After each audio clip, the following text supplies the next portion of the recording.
السلام علیکم دوستوں، آپ دیکھ رہے ہیں daily life videos YouTube channel اور میں ہوں محمد عدنان ارشد۔ میں آج آپ کو ایک ایسے درخت کے بارے میں بتاؤں گا جو اس کائنات کے آخری سرے میں واقع ہے، جس سے آگے نہ کوئی انسان، نہ کوئی فرشتہ، نہ جن، کوئی بھی مخلوق آج تک اس سے آگے نہیں گئی۔ کہا جاتا ہے کہ یہ 7ویں آسمان میں ہے اور اس کی جڑیں 6 آسمان میں، اور اس کی بلندی کے بارے میں کوئی نہیں جانتا۔ اس کے پتے ہاتھی کے کان کے برابر ہیں، اور اس کے جو پھل ہیں اس درخت کے وہ مرتبان کے برابر ہیں، اور اس کی ٹہنیوں سے دریا نکلتے ہیں۔ حضور پاک صلی اللہ علیہ وآلہ وسلم جب معراج کے سفر پر جا رہے تھے تو آپ نے اس درخت کے نیچے قیام فرمایا، اور آپ صلی اللہ علیہ وسلم فرماتے ہیں کہ اس درخت کی کوئی خوبصورتی بیان نہیں کر سکتا۔ اس درخت کا نام سدرۃ المنتہا ہے۔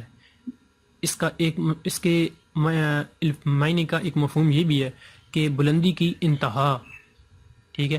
اور اس کا جو عربی میں معنی ہے سدرۃ المنتہا کا، وہ یہ ایک بیری کا درخت ہے، ٹھیک ہے، جو 7ویں آسمان میں ہے۔ یہ انتہا یعنی کہ کسی اونچائی کی انتہا ہے، 7ویں آسمان سے آگے کچھ بھی نہیں ہے۔ حضور پاک صلی اللہ علیہ وآلہ وسلم ہی وہ واحد شخصیت ہیں جو آج تک اس درخت سے آگے گئے۔ حضرت جبرائیل علیہ السلام فرماتے ہیں کہ اگر میں اس درخت سے آگے جاؤں تو میرے پانکھ جل کر راکھ ہو جائیں گے اور میں مر جاؤں گا۔ اس درخت سے آگے جب حضور پاک صلی اللہ علیہ وآلہ وسلم گئے تو آپ کی اللہ تعالیٰ سے ملاقات ہوئی تھی، جہاں پر آپ نے جنت دوزخ کی سیر کی اور اللہ تعالیٰ کی قدرت کا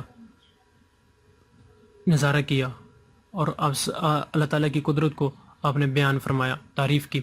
اس کے بعد اللہ تعالیٰ نے بدلے میں حضور پاک صلی اللہ علیہ وآلہ وسلم کو 5 وقت یعنی 5 نمازوں کا تحفہ دیا تھا۔ اس کے علاوہ دوستوں، یہ جو شب معراج کا واقعہ ہے یہ مسلمانوں کی زندگی میں بہت ہی اہمیت کا عمل ہے۔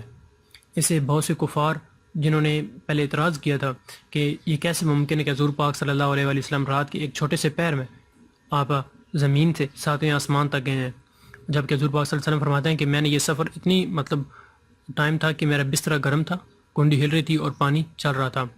تو مختلف کفار نے پھر اعتراض لگائے، جس کو اللہ تعالیٰ نے حضور پاک صلی اللہ علیہ وسلم نے اللہ تعالیٰ کی مدد سے دور فرمایا، یعنی ان کے اعتراض کو ٹھیک کیا۔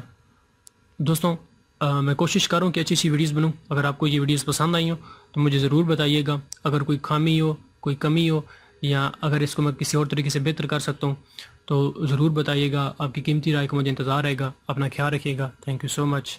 اللہ حافظ۔